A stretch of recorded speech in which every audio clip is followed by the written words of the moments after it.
strong current. Ni kutokana na maji wakati yanajaa na kutoka.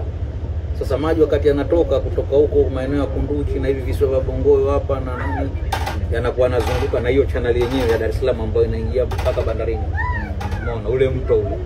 Kwa hiyo ina maana huo mwingiliano wa maji kwa kujaa ndio unasababisha current inakuwa strong kwa hapa Msasani.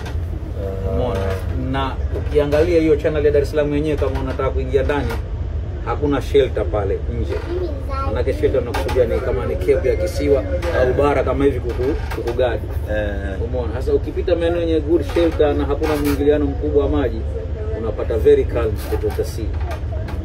Kwa hiyo ukifika Chumbe tu bahari inakuwa very calm. Kimaliza fungu ya sini tu unakuwa very calm.